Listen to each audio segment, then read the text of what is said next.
શબ્દ મિત્ર યુટ્યુબ ચેનલના મંચ પરથી મિત્રો ભાગ 2 ધોરણ 9 અને 10 વિષય ગુજરાતી એસની પરીક્ષામાં વિદ્યાર્થી મિત્રોનું સ્વાગત છે.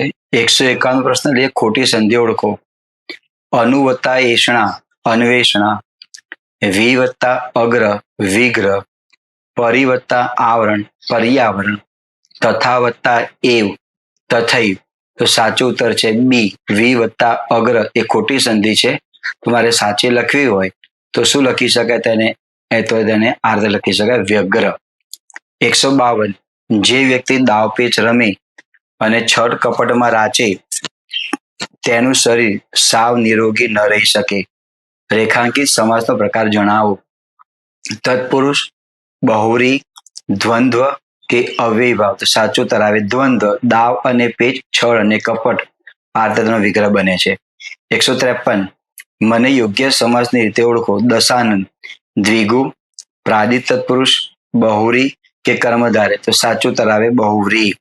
દશાનન દ્વિગુ સમાસ ના આવે એવું જરૂર નથી કે પૂર્વપદ તરીકે સંખ્યાવાચક વિશેષણ આવે એટલે એ દ્વિગુ સમાસ જ આવે. આ બહુરી સમાસ આવે કારણ કે દશાનંદ જે છે એ રાવણનું વિશેષણ બને છે. આપણે આજે કહી શકીએ છીએ દશાનંદ રાવણ, એટલે આનો વિગ્રહાર્થ બને. સંધિ છૂટી પડે 10 વત્તા આનંદ, જેને 10 માથા છે તે. તો બહુરી સમાસ આગળ બને, દ્વિગુ સમાસ આવે નહીં. 154 પ્રશ્ન છે માણસની જીવનશૈલી પર કટાક્ષ કરતી કઈ કૃતિ ધોરણ 10 ના અભ્યાસક્રમમાં આવે છે? જન્મોત્સવ, ગતિભંગ, વિરલ વિભૂતિ, વાયરલ ઇન્ફેક્શન. તો સાચું ઉત્તર જે છે એ આવે વાયરલ ઇન્ફેક્શન, ઉત્તર ડી. કારણ કે વાયરલ ઇન્ફેક્શનમાં આપણે નિબંધકાર ગુણભાઈ સાહેબ માણસની જીવનશૈલી કેવી છે, ગંદકી, આડેધડ ખાવું અને બીમાર પડવું, એની પર માનવ જાતનો જે કટાક્ષ કર્યો છે એ આ વાયરલ ઇન્ફેક્શનમાં બતાવેલું છે. 155 પ્રશ્ન છે સંભવામી યુગે યુગે હાસ્ય નવલકથા જે એ કયા સાહિત્યકારની છે? રતિલાલ બોરીસાગર, જ્યોતિન્દ્રભાઈ દવે, ધનસુખલાલ મહેતા કે વિનોદભાઈ ભટ્ટ. સાચો ઉત્તર છે રતિલાલ બોરીસાગર. સંભવામી યુગે યુગે. આ બધા જ હાસ્ય લેખકો છે, હાસ્ય કલાકાર ના કહેવાય, હાસ્ય લેખકો છે. રતિલાલ બોરીસાગર, જ્યોતિન્દ્રભાઈ દવે, ધનસુખલાલ મહેતા, વિનોદભાઈ ભટ્ટ. એમાં અત્યારે જે જીવંત જે છે રતિલાલ બોરીસાગર. 156 શબ્દ માટે એક શબ્દ આપો. આંખને ગમી જાય એવું. નયન રમ્ય, નયન ગમ્ય, નયન જ્યોતિ કે નયન તારા. તો સાચું તરાવે નયન ગમ્ય. ગમ્ય એટલે ગમવું, નયન એટલે આંખ, થઈ ગયું નયન ગમ્ય. 157 ગુજરાતી ક્રિયાત્મક વાક્ય રચનામાં કયા કયા મુખ્ય 3 ઘટકો આપેલા છે? કર્તા, કર્મ, ક્રિયાપદ. એટલે કે મારે જયારે વાક્ય લખવું છે તો વાક્યનો યોગ્ય ક્રમ કયો આવે? કર્તા, કર્મ, ક્રિયાપદ, કર્તા, વિશેષણ, ક્રિયાપદ, સંજ્ઞા, સર્વનામ, વિશેષણ, સર્વનામ, સંજ્ઞા, ક્રિયાપદ. સાચો ઉત્તર આવે કર્તા. એ ઓપ્શન આવે એટલે પેલા કર્તા આવે, કર્મ આવે અને પછી ક્રિયાપદ આવે. આ 3 ઘટકોને આધારે આપણે વાક્ય બનતું હોય છે.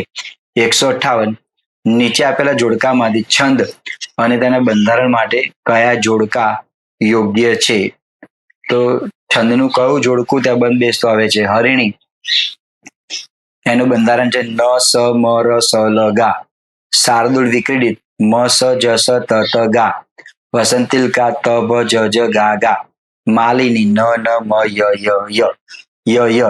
તો સાચું ઉત્તર આવે ડી. હરિણીનું ન સ મ ર સ લ ગા બરાબર છે. શાર્દુલનું મસા જસા તું તો ગા એ પણ બરાબર છે. વસંતિલકાનું તભા જા જા ગા ગા કર એ પણ બરાબર છે. અને માલિની નાનો માયો એ પણ બરાબર છે. બધા ઉત્તર સાચા છે. ક્યારેક આવું ભૂલ ભૂલાવવા માટે તમે પ્રશ્ન પૂછી શકે. 159 પ્રશ્ન છે આપેલ પંક્તિઓમાંથી જુદો પડતો અલંકાર શોધો. 3 અલંકાર એવા છે જે સરખા છે અને એક અલંકાર એવો છે જે જુદો છે. એ આ તપેલી તપેલી છે ત્યાં તું તપેલી ક્યાં આવી? અખાડામાં જવાના મેં ઘણા અખાડા કર્યા છે મતવાલી નથી નમાલી નવાલોની લાલી. મારે ઉર્વશી એ ઉર્વશી. તો મિત્રો એ, બી અને ડી આ જે અલંકાર જે છે એ યમક અલંકાર છે. તો કયો જુદો પડે છે? સી આ જુદો પડે છે. તો આ અલંકાર કયો છે એટલે જુદો પડે છે? વાલી, માલી અને લાલી. તો આ જે શબ્દ જે છે એ શબ્દાનુપ્રાસ અલંકાર છે. બરાબર. વાલી માલી ને લાલી શબ્દાનુપ્રાસ અલંકાર છે. બાકીના એ બી અને ડી એ યમક અલંકાર છે. તો જુદો કયો પડે છે? સી અલંકાર જુદો પડે છે. તો પહેલા આ રીતે પ્રશ્ન પૂછાય તો સૌથી પહેલા આપણે વિચારવું પડે કે ખરેખર આમાંથી આ બધા અલંકાર કયા કયા છે. કારણ કે આવો પ્રશ્ન પૂછાય તો 3 અલંકાર તમને સરખા જ આપેલા હોય, બધા અલગ અલગ ના આપે. તો કયો અલંકાર અલગ પડે છે? 3 સરખા હોય તો ગમે તે એક તો અલગ પડતો હોય. એટલે પહેલા એ વિચારવું જોઈએ કે 3માંથી 3 અલંકાર સરખા કયા કયા છે. તો આપણને તરત જ એનો ઉત્તર મળી જતો હોય. 160મો પ્રશ્ન છે, ઉપમેયને જ ઉપમાન તરીકે દર્શાવવામાં આવે તો એ અલંકારને શું કહેવાય? એને અનન્વય કહેવાય. વ્યાજસ્તુતિ કોને કહેવાય? વાક્યમાં પ્રશંસા સાથે નિંદા, નિંદાની પ્રશંસા હોય તો વ્યાજસ્તુતિ કહેવાય. અતિશયોક્તિ કોને કહેવાય? વાસ્તવિકતાની હદ વટાવી અને અવાસ્તવિક વર્ણન કરવામાં આવે તેને અતિશયોક્તિ કહેવાય. ઉપમા કોને કહેવાય? ઉપમેયની સરખામણી ઉપમા સાથે કરીએ તેને ઉપમા અલંકાર કહેવામાં આવે. તો ઉપમેયને જ ઉપમાન તરીકે દર્શાવવામાં આવે તો તેને અનન્વય અલંકાર કહેવામાં આવે. 161, ન ધરતા તમારી વતી હું ધરીશ. પછી તો ખરું ને, આ વાક્ય કોણ બોલે છે? ન ધરતા તમારી વતી હું ધરીશ, પછી તો ખરું ને. હવે આ વાક્ય અઘરું છે. જો પાઠને બરાબર વાંચેલો હોય, સમજેલો હોય તો આપણને ખબર પડે. પણ આ વાક્ય કોણ બોલે છે? કાળુ, સુંદરજી શેઠ, મહાજન કે રાજુ? તો આ વાક્ય રાજુ બોલે છે. આ તમામ પાત્રો માનવીની ભવાઈના છે. સુંદરજી શેઠ અનાજ આપી રહ્યા છે, કાળુ લેવાની ના પાડે છે કારણ કે કાળુ સોમાની પાત્ર છે. તો રાજુ એને સમજાવે છે કે તું તારા માટે તો નહીં પણ તારા પરિવાર માટે તું લે. તો કાળુ છતાં એકનો બે થતો નથી. રાજુ સમજાતા કહે છે કે વાંધો નહીં, તું હાથ ના ધરતો, તારા બદલે હું ધરીશ. બોલ, પછી તો તું માગીશ ને તો લાઈનમાં તો ઉભો રહીશ ને. કાળુ સોમાની પાત્ર છે એટલે ના પાડે છે. 162મો પ્રશ્ન છે, કાળુ માને છે કે જગતમાં સૌથી ખરાબ બાબત કીર્તિની ભૂખ, માનવીની જરૂરિયાત, માનવીની ઈર્ષ્યા કે સોમાન ગુમાવી ભીખ માટે હાથ લંબાવો તે છે. સાચો ઉત્તર આવે ડી. જે સોમાની વ્યક્તિ હોય ને એ ભૂખે મરે પણ ક્યારે કોઈની સાથે હાથ ના લંબાવે. કાળુ પાત્ર માનવીની ભવાઈમાં આવું જ પાત્ર બતાવેલું છે. સાચો ઉત્તર ડી આવે. સોમાન ગુમાવી ભીખ માટે હાથ લંબાવો તે છે. 163, આત્માર્પિત અપૂર્વજીનું કયું ચરિત્ર નિબંધ ધોરણ 10ના અભ્યાસક્રમમાં આવે છે? ચોપડાની ઇન્દ્રજાળ, તેજમલ, ગોપાળ બાપા કે વિરલ વિભૂતિ? તો તેનો સાચો ઉત્તર છે વિરલ વિભૂતિ. આત્માર્પિત અપૂર્વજીનો આ ચરિત્ર નિબંધ વિરલ વિભૂતિ ધોરણ 10ના પાઠ્યપુસ્તકમાં છે. પણ આ પાઠ્યપુસ્તક એટલે પ્રથમ ભાષા, ફર્સ્ટ લેંગ્વેજનો. 164, ગાંધીજીના આધ્યાત્મિક ગુરુ કોણ હતા? શ્રીમદ રાજચંદ્ર, ગોપાલકૃષ્ણ ગોખલે, રાજારામ મોહન રાય, સ્વામી દયાનંદ સરસ્વતી? સાચો ઉત્તર આવે શ્રીમદ રાજચંદ્ર. ગાંધીજીના આધ્યાત્મિક ગુરુ હતા અને ગોપાલકૃષ્ણ ગોખલે એમના રાજકીય ગુરુ હતા.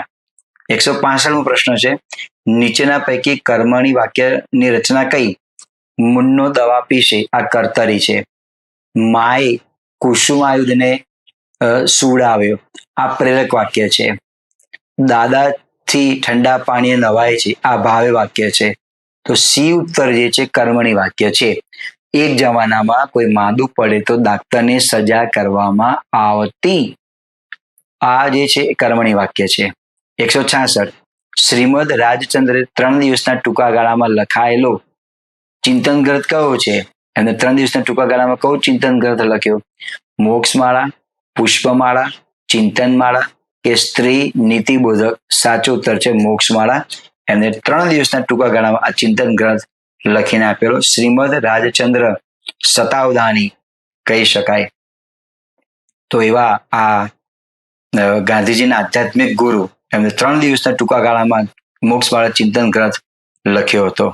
167મો પ્રશ્ન છે, બીજું કે શ્રીમદ રાજચંદ્ર શીઘ્ર કવિ પણ હતા. કોઈ પણ મુદ્દા બાબતમાં તરત લખતા, કોઈ પણ જાતની પૂર્વ તૈયારી વિના. શીઘ્ર કવિ, કોઈ મુદ્દો આપો એટલે તરત જ જે તમે પદ્ય માગો છો એ તમને લખીને આપે. 167, ભારત દેશના કયા વડાપ્રધાનને દેશનું સર્વોચ્ચ સન્માન એના જે ભારત રત્ન પ્રાપ્ત થયેલ છે? જવાહરલાલ નહેરુ, મોરારજી દેસાઈ, લાલ બહાદુર શાસ્ત્રી કે આપેલા તમામ. મિત્રો આ તમામે તમામને ભારત રત્ન મળેલો છે. જવાહરલાલ નહેરુને પણ, મોરારજીભાઈ દેસાઈને પણ, લાલ બહાદુર શાસ્ત્રીને પણ. એટલે સાચો ઉત્તર આવે ડી. ત્રણ જે ભૂતપૂર્વ વડાપ્રધાનો જે છે એમને ભારત રત્નથી સન્માનિત કરવામાં આવેલા છે. 168મો પ્રશ્ન. આપેલા વિધાનો ધ્યાને લઈ સાહિત્ય કૃતિનો પ્રકાર ઓળખો. એટલે નીચે કૃતિ તમને આપેલી છે એ કઈ કૃતિ જે છે એના આ લક્ષણો તેમાં બંધ બેસતા આવે છે. 1. અતિ લોકપ્રિય અને ટૂંકો છંદ છે. 2. તે વિશાળ ભાવ વિશ્વને રજૂ કરે છે. 3. તે સાદી ભાષા, ચિત્રાત્મકતા, ગેયતા અને ભાવાત્મકને રજૂ કરે છે. તો આ ત્રણ લક્ષણો જે છે દુહામાં આવે. દુહા લોકપ્રિય અને ટૂંકો છંદ છે અને દોહરો છંદ છે જે વિશાળ ભાવ વિશ્વને રજૂ કરે છે, સાદી ભાષા, ચિત્રાત્મકતા, ગેયતા અને ભાવાત્મકને રજૂ કરે છે. 2 પંક્તિની અંદર આ બધું જ કહી દે એ દુહો છે. અર્થ વિસ્તારમાં આપણે જે લખીએ છીએ બધા દુહા છંદમાં એટલે કે દોહરા છંદમાં હોય છે. 169. પુષ્પતણી પાંદડીએ બેસી હસતું કોણ ચિરંતન હાસ. આ પંક્તિ કયા છંદમાં છે? હરિગીત, મનહર, સવૈયા, શિખરણી. તો શિખરણી છંદમાં 17 અક્ષર આવે. 1, 2, 3, 4, 5, 6, 7, 8, 9, 10, 11, 12, 13, 14, 15, 16, 17, 18, 19, 20 અને 21. તો શિખરણી છંદ આવે નહીં. હવે 21 અક્ષરો એટલે સવૈયા છંદ આવતો જ હોય છે. મનહરમાં 2 પંક્તિ આપે તો મનહર છંદ બને. હરિગીત છંદમાં માત્રા જે છે 28 માત્રા આવે એટલે પ્લસ માઇનસ આગળ હોઈ શકે. બરાબર. પછી આપેલું છે એટલે સાચો ઉત્તર પુષ્પતણી પાંદડીએ બેસી હસતું કોણ ચિરંતન હાસ. સાચો ઉત્તર સી આવે. ધ્વનિ શ્રેણીનો સાચો ક્રમ શોધો. મિત્રો આ સંધિ નથી. જે શબ્દ બનેલો છે પદ્ધતિ એમાં સ્વર અને વ્યંજન છે તો તમારે વ્યંજન અને સ્વરને અલગ પાડવાના છે. ધ્વનિ શ્રેણી એનો સાચો ક્રમ કયો? પદ્ધતિ. તો સાચો ક્રમ એ છે. એનું સીધું ઉત્તર તમને કીધું પ વત્તા અ એટલે પ બને. આ જે છે ને દ અને એમાં ધ જોડેલો છે. દ અને ધ એટલે આ રીતે બને. આ દ આવે પછી ધ આવે દ ધ. બરાબર. અને આ સ્વર આવે ત્યાં પદ પછી તી ત અને આ રસોઈ છે એટલે નાની આવે. એ આટલું જે પદ અને પછી આવે તી પદ્ધતિ. હવે અહીંયા સ્વર ના આવે કારણ કે આ દ વત્તા અ વત્તા ધ વત્તા અ એવું ના આવે કારણ કે આ જોડાક્ષર છે એટલે અડધો વ્યંજન છે. એટલે ત્યાં તમારે આ દ પછી ધ અને આ બંને કારણ કે આ જે છે એ બનેલું છે દ વત્તા ધનો બનેલો છે એટલે આ બંને પૂર્ણ થાય પછી ત્યાં આગળ અસ્વર આવે એટલે આ તમે લો તો અને તો જ આ પદ્ધત આ રીતે ત્યાં આગળ બને. અને આ નાની છે આ મોટી છે તો આ પૂર્ણ વ્યંજન ના આવે એટલે એ ખોટું. તો આપણે સી અને ડી લઈએ તો પ પછી દ આ ધ આખો આવી ગયો ના આવે. અને આમાં લઈએ તો આખો આવી ગયો છે એટલે પૂર્ણ વ્યંજન ત્યાં આગળ આવે ને કારણ કે કોઈ પણ વ્યંજન સ્વરનો બનેલો છે. તમે આ રીતે લખો પ અને હલંત પણ કહેવાય. બરાબર. આ આપણે લખ્યું પ એટલે પૂર્ણ નથી બોલાતું. હવે એમાં તમે અ જોડો એટલે બરાબર શું બને? પ એમ પ પા આ એમ આવે છે. 171. આગળ ગોધન પાછળ સાજન મનમાં મોહ ઉપજાવે. સમૂહવાચક સંજ્ઞા કઈ? સાજન જરાય નહીં. આગળ ન આવે એ તો નામ યોગી છે. મોહ તો મોહ એ ભાવવાચક સંજ્ઞા છે. આપણને પૂછેલું છે સમૂહવાચક તો આવે ગોધન. ગો એટલે ગાયો, ધન એટલે ટોળું, ગાયોનું ટોળું એટલે ગોધન જે છે એ સમૂહવાચક સંજ્ઞા કહેવામાં આવે. સમૂહવાચક સંજ્ઞાને ગણી શકાતી હોય, દ્રવ્યવાચક સંજ્ઞાને ગણી ન શકાય તેનું માપન થતું હોય. આ બંનેમાં ફેર આટલો છે. 172. જથર વથર શબ્દનો અર્થ આપો. તો ઓપ્શન આપેલા છે અવ્યવસ્થિત, બી વ્યવસ્થિત, સી જલધારા અને ડી થરથરાટ. તો સાચો ઉત્તર આવે જથર વથર એટલે અવ્યવસ્થિત થાય. 173. કામ કરે તે જીતે. આ કાવ્યમાં તમને 4 પંક્તિ આપેલી છે એમાંથી શું પ્રગટ થાય છે ત્યાં આગળ? તો કામ કરે તે જીતે એ કાવ્યમાં આળસનું મહત્વ પ્રગટ થાય છે, પરિશ્રમનું મહત્વ પ્રગટ થાય છે, ખાસ કશું જાણવા મળતું નથી કે ઊંચું ભણેલા લોકોનું મહત્વ દર્શાવવામાં આવ્યું છે? તો સાચું ઉત્તર આવે છે બી, પરિશ્રમનું મહત્વ પ્રગટ થાય છે. કામ કરે ઈ જીતે. સાચું ઉત્તર આવશે બી, પરિશ્રમનું મહત્વ. ત્યાર પછીનો પ્રશ્ન છે 174, 174. શ્રમનું મહત્વ દર્શાવતી ન હોય તેવી કઈ કહેવત છે? 3 કહેવતો એવી છે જે શ્રમનું મહત્વ બતાવે છે. એક કહેવત એવી છે જે શ્રમનું મહત્વ બતાવતી નથી. સિદ્ધિ તેને જય વરે જે પરસેવે નાય શ્રમનું મહત્વ બતાવે છે. પરિશ્રમ એ જ પારસપણી આ પણ બતાવે છે.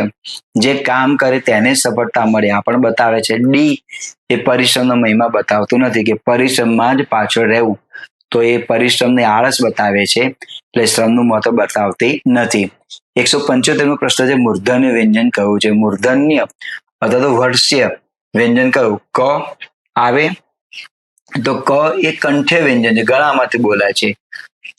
તો આ ત આવે તો દંત્ય છે, દાંતના પાછળના ભાગમાંથી બોલાય છે. પ આવે ના, ઓષ્ઠ છે, ઓઠ બંધ કરીને ખોલીએ તો પ બોલાય. તો બી જે છે એ ટ મૂર્ધન્ય વ્યંજન છે. ટ બોલવા માટે જીભનું ટેરવું તાળવે અડતું હોય છે. નીચે આપેલ પરિબળમાંથી કયું પરિબળ વર્ગ વ્યવહારની અસર કરતું નથી? કયું પરિબળ જે છે વર્ગ વ્યવહારની અસર કરતું નથી? દરેક બાળકને દરેક પ્રવૃત્તિમાં સામેલ કરવા. બી, એકમના વિષય વસ્તુને આત્મસાત કરવું. સી, અસરકારક પ્રત્યાયન તથા અધ્યાપન અનુભવ પૂરા પાડવા. ડી, શાળાકીય વહીવટમાં ધ્યાન આપવું જોઈએ. ના, આ બાળકોનું કામ નથી. વર્ગ વ્યવહારમાં દરેક બાળકને દરેક પ્રવૃત્તિમાં સામેલ કરવા આવે. જે તે વિષય વસ્તુ આપણે ભણાવતા હોય તેને આત્મસાત કરવાનું આવે. અને અસરકારક પ્રત્યાયન અને અધ્યાપન એ અનુભવ પૂરા પાડવા. એટલે વર્ગ વ્યવહાર માટે એ, બી અને સી જરૂરી છે, ડી જરૂરી નથી. 177, બાળકના શરીર, મન અને આત્માના ઉત્તમ અંશો બહાર ખેંચી લાવે એ જ સાચી કેળવણી. વાક્ય કોનું છે? ગાંધીજી, જોન ડુઈ, જેમ્સ સ્મિથ કે સોક્રેટિસ? તો તેનો સાચો ઉત્તર છે ગાંધીજી. ગાંધીજીએ કહ્યું છે બાળકના શરીર, મન અને આત્માના ઉત્તમ અંશો બહાર ખેંચી લાવે તે સાચી કેળવણી. આજે મિત્રો શિક્ષણ આપવામાં આવે છે, કેળવણી આપવામાં આવતી નથી. ખરેખર શાળાની અંદર શિક્ષણની સાથે સાથે કેળવણી અંદર આવી જોઈએ. એટલે પદ્ધતિ શાસ્ત્રમાં આપણે પદ્ધતિની સાથે શિક્ષણની સાથે સાથે કેળવણી આપવાની એ જ બતાવવામાં આવેલું છે. કારણ કે કેળવણી એટલે કેળવવું અને શિક્ષણ એટલે કોઈ બાબતમાં આપણે તેની જાણકારી આપીએ છીએ. જો કે કેળવણી અને શિક્ષણ વિશે ઘણું બધું કહી શકાય એવું છે. હું મૂળ પ્રશ્ન પર આવું છું. નીચેના પાસાઓમાંથી કયું પાસું વર્ગ શિક્ષણના મુખ્ય પાસામાં બંધ બેસતું નથી? શિક્ષણનો તબક્કો, વર્ગ વ્યવહાર, જૂથ શિક્ષણ કે મૂલ્યાંકન? તો એનો સાચો ઉત્તર છે એ, શિક્ષણનો તબક્કો. તો એ શામાં આવે? એ અધ્યયનનું સોપાન છે. વર્ગ શિક્ષણમાં વર્ગ વ્યવહાર આવે, જૂથ શિક્ષણ આવે અને મૂલ્યાંકન આવે. એટલે એ ઉત્તર આવે. ચાલો તો હવે નવો પ્રશ્ન લઈએ. 179, પાંચમે લઘુતા તોડો, ગુરુ છઠ્ઠો લખ્યો, બીજે ચોથે પદે બોલો, શ્લોકમાં લઘુ સાતમું. આ સૂત્ર કયા છંદનું છે? આ સૂત્ર અનુશ્રુત છંદનું છે. અનુશ્રુત છંદનો પાંચમો અક્ષર લઘુ, પાંચમો અક્ષર જે છે એ લઘુ અને છઠ્ઠો અક્ષર ગુરુ હોય છે દરેક ચરણમાં. મનહર છંદમાં કુલ 31 અક્ષર આવે, ચોપાઈમાં 15 માત્રા આવે અને દોહરામાં 13 + 11 એટલે કે 24 માત્રા ત્યાં આગળ આવે. સાચો ઉત્તર આવે અનુષ્ટુપ.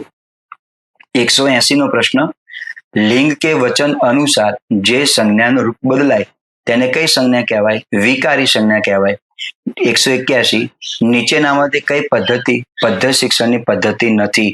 રસ દર્શન પદ્ધતિ, ગીત ગાન પદ્ધતિ, ભાવાભિનય એટલે ભાવ વત્તા અભિનય પદ્ધતિ અને નાટ્યકરણ પદ્ધતિ. પદ્ય શિક્ષણ, પદ્ય એટલે કાવ્ય. તો કઈ પદ્ધતિ જે 4 ઓપ્શન આપેલા છે તેમાંથી નથી? તો તેનો સાચો ઉત્તર જે છે ડી, નાટ્યકરણ પદ્ધતિ એ પદ્ય શિક્ષણની સાચી પદ્ધતિ નથી. પછીનો પ્રશ્નની આપણે વાત કરીએ. 182, સૂચિ 1 ની સાથે આપણે ત્યાં સૂચિ બી ને જોડવાની છે. અનિલ ચાવડા એમનું ઉપનામ છે સાંઈ, રઘુવીરભાઈ ચૌધરી ઉપનામ કલાપી, સુરસિંહજી ગોહિલ બેદિલ અને મકરંદ દવે એમનું ઉપનામ છે લોકાયત સૂરી. તો આ બધા જે ઉપનામ આપેલા છે તેની સામે એ ખોટા છે. આપણે સાચા ઉપનામ શોધી અને તેનો યોગ્ય જવાબ આપણે લખવાનો છે. તો સાચો ઉત્તર એ આવે. અશોક ચાવડા તેમનું ઉપનામ છે બેદિલ, એટલે નંબર 1 ત્યાં થઈ ગયું, નાની ઈ આવે. રઘુવીરભાઈ ચૌધરી એમનું ઉપનામ છે લોકાયત સુરી, થઈ ગયું. પછી સુરસિંહજી તખ્તસિંહજી ગોહિલ એમનું ઉપનામ છે કલાપી, અને મકરંદ દવે એમનું ઉપનામ છે સાંઈ, એટલે સાચો ઉત્તર આવે એ ઓપ્શન આવે. પછીનો પ્રશ્ન છે, જે તે એકમના વિષય વસ્તુની વિગતો જણાવી તેને યાદ રાખવી કે ઓળખવી, આ કયા પ્રકારનું હેતુ કહેવાય? જ્ઞાનાત્મક, ભાવાત્મક, ઉપયોજન કે મનોશારીરિક? સાચો ઉત્તર જે છે જ્ઞાનાત્મક, ભાવાત્મક, ઉપયોજન અને મનોશારીરિક. તો તેનો સાચો ઉત્તર આવે એ જ્ઞાનાત્મક. જે તે એકમના વિષય વસ્તુની વિગતો જણાવવાની અને જણાવ્યા પછી તેને યાદ રાખવાની, આ ઓળખવાની જે પદ્ધતિ જે છે એ જ્ઞાનાત્મક. 184, માની મમતાથી ઉપર આ સૃષ્ટિમાં બીજું કશું નથી એવો ભાવ પ્રગટ કરતી કઈ પંક્તિઓ છે? મા તેમાં બીજા વગડાના વા, મા વિના સુનો સંસાર, જનનીની જોડ સખી નહીં જડે રેલો, અને ડી આપેલ તમામ. આપેલ તમામ આવે. 3 પંક્તિઓમાં માની મમતાથી ઉપર આ સૃષ્ટિમાં બીજું કોઈ નથી, એટલે સાચો ઉત્તર ડી આવે. 185મો પ્રશ્ન છે, હોસ્પિટલના ડોક્ટર અને ફાર્માસિસ્ટે રક્તદાન કર્યું, વાક્યનો પ્રકાર કયો છે? વિધાન વાક્ય, સંયુક્ત વાક્ય, સંકુલ વાક્ય કે નિષેધ વાક્ય? તો તેનો સાચો ઉત્તર જે છે બી સંયુક્ત વાક્ય આવે, અને કંજક્શન જે છે સંયુક્ત થયું. 186, પ્રાસ સાંકડી અલંકાર ઓળખો. પહેલું છે ભમરા સમો આ ભમતો ભવન, તો સમો આવ્યું એટલે આ ઉપમા અલંકાર છે, પ્રાસ સાંકડી નથી. બી, બે પાપણ પરે પરોઢે પોઢીને પળભર, પ પ પ પ પ, આ વર્ણાનુપ્રાસ આવે, વર્ણાનુપ્રાસ. વર્ણ સૌથી રંગ અંકથી રાજો, અંક રાજાથી જાજો, તો રંગ અને પંગ આ બેની સાંકળ બની રંગ અને અંકની, એટલે સાચો ઉત્તર સી આવે. તો ડી કયો છે? મારે મન લાઇબ્રેરી લોકશાહીનું મંદિર છે, આ રૂપક આવે. સાચો ઉત્તર સી, જે પ્રશ્ન પૂછેલો છે તેના અનુસંધાનમાં. બીજો પ્રશ્ન છે, જીવલો સી રીતે દેવું ભરી શકશે? કર્મણી વાક્ય બનાવો. જીવલાથી સી રીતે દેવું ભરી શકાશે? જીવલા દ્વારા કઈ રીતે દેવું ભરી શકાવાનું હતું? જીવલાથી દેવું સી રીતે ભરી શકાશે? અને જીવલો દેવું ભરી શક્યો. સાચો ઉત્તર આવે એ, જીવલાથી સી રીતે દેવું ભરી શકાશે. આ કાળ બદલાઈ ગયો એટલે અંદર આવે નહીં.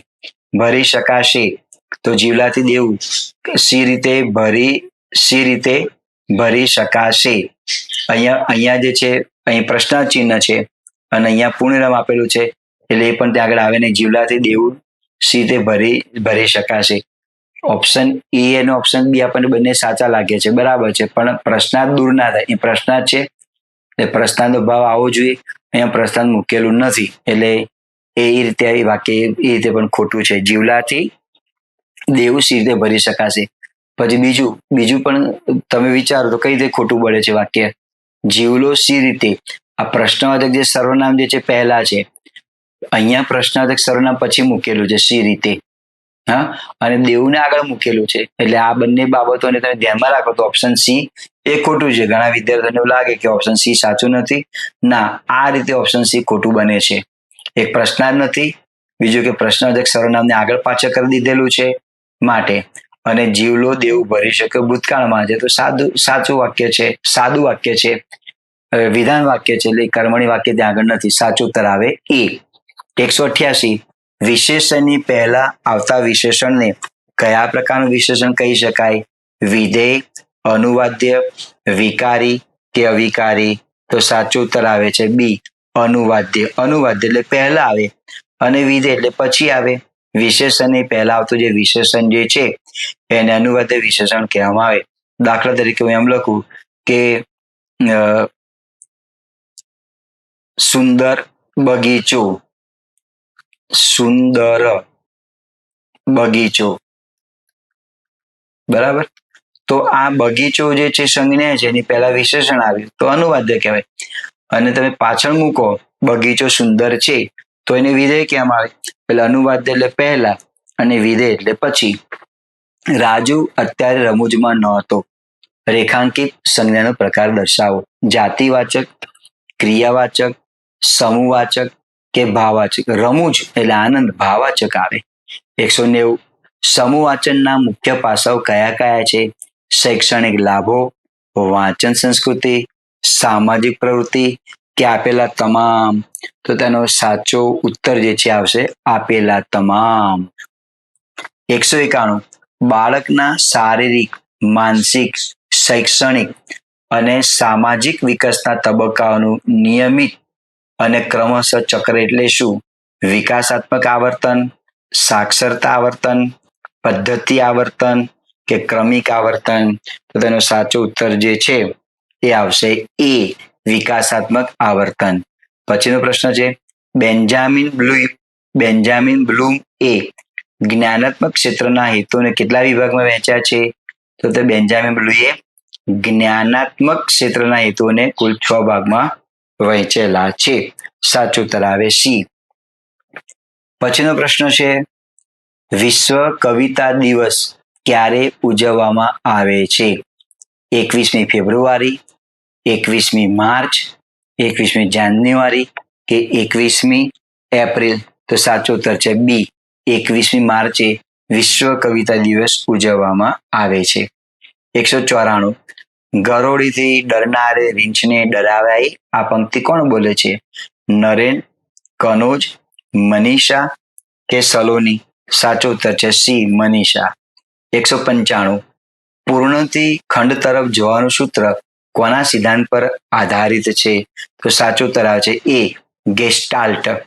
196 પ્રશ્ન છે, હું એવો ગુજરાતી આ કાવ્યમાં કઈ નદીનો ઉલ્લેખ છે? એ શેત્રુંજી, તાપી, નર્મદા કે મચ્છુ. તો તેનો સાચો ઉત્તર છે સી, નર્મદા. ઉપપદ સમાસ પણ બને. 197. વાંચન દરમિયાન સારી લાગતી બાબતો નીચે લીટી દોરે છે અને તેની નોંધ કરી લે છે. તો આ કયા પ્રકારનો હેતુ કહેવામાં આવે? જ્યારે આપણે અભ્યાસ કરતા હોઈએ ત્યારે મને કોઈ બાબત સારી લાગી, માનો કે મને આ બાબત સારી લાગી તો મેં અંડરલાઈન કરી નાખી અને એની નોંધ પણ મેં કરી. તો આ જે બાબત જે છે એને કયા પ્રકારનો હેતુ કહેવામાં આવે? તો તેનો સાચો ઉત્તર છે ડી, માનસિક અને શારીરિક એટલે કે મનોશારીરિક હેતુ કહેવામાં આવે. 198. શબ્દ સમૂહ માટે એક શબ્દ તમારે આપવાનો છે. એમાં એક શબ્દ સમૂહ એવો છે જે ખોટો છે, એ તમારે બતાવવાનો છે કયો ખોટો છે.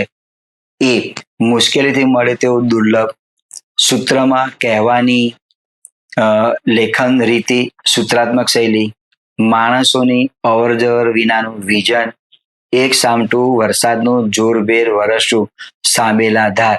તો સાચું ઉત્તર આવે છે ડી, એ ખોટું છે. મુશ્કેલીથી મળે તેવો દુર્લભ કહેવાય, સૂત્રમાં કહેવાની લેખન રીતે સૂત્રાત્મક શૈલી કહેવાય, માણસોની અવરજવર વિનાનું, વી એટલે વિનાનું, જન એટલે માણસ, તો વિઝન કહેવામાં આવે. અને ડી જે છે એ એક સામટું વરસાદનું જોરદાર વરસતું સાંભેલા ધાર ન કહેવાય. તો એને શું કહેવાય? એને કહેવાય છે જડી. જડી તમને આપેલું તો એ સાચું ઉત્તર ત્યાં આગળ આવે. સાચું ઉત્તર આવે જડી. સાંભેલા ધાર, સાંભેલા ધાર એટલે જોરભેર વરસતું સાંભેલા ધાર એટલે વરસાદ જે મુશળધાર વરસતો હોય એને સાંભેલા ધાર કહેવાય. આ જડી આવે. 199.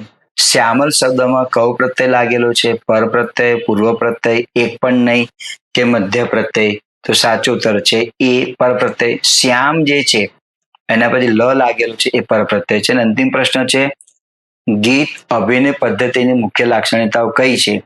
ક્રિયા દ્વારા શિક્ષણ, કોઈ આપણે ગીત ગાઈએ છીએ, કોઈ કાવ્ય ગાઈએ છીએ, તો એ અભિનય પદ્ધતિની મુખ્ય લાક્ષણિકતા કઈ છે? ક્રિયા દ્વારા શિક્ષણ આપવાનું, ભાવ પ્રદાન, નૃત્ય, હાવભાવ કે આપેલા તમામ. તો આપેલા તમામ મતલબ કે જો કોઈ ગીત ગાતા હોઈએ, કોઈ કાવ્ય ગાતા હોઈએ તો ક્રિયા કરવી પડે, જે પ્રમાણે પંક્તિ હોય તે પ્રમાણેનો, એ પ્રમાણેનો ભાવ મુખ પર દેખાવો જોઈએ, એ પ્રમાણે જેવું આવડે એ પ્રમાણે નૃત્ય અને હાવભાવ એ પણ અંદર આવવો જોઈએ.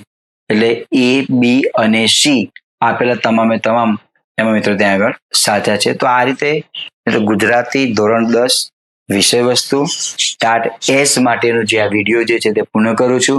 આવા અવનવા વિડીયોઝને જોવાને માટે મિત્રો આ ચેનલ સાથે જોડાયેલા રહો. આપના અભિપ્રાયોને અવશ્ય જણાવો. આ સાથે ઘણા જ વિડીયોઝ મિત્રો આ ચેનલમાં મૂકેલા છે. પત્રલેખન, ચર્ચા પત્રને પણ તમે જોઈ શકો છો. તો જેના કારણે તમને જ્ઞાનને લગતી તમને અવનવી તમને જાણકારી પણ પ્રાપ્ત થઈ શકે. તો આ રીતે મિત્રો આ ટેસ્ટનો જે વિડીયો જે છે તેને પૂર્ણ કરું છું. આપ સૌનો ખૂબ ખૂબ આભાર. જય હિન્દ, જય જય ગરવી ગુજરાત.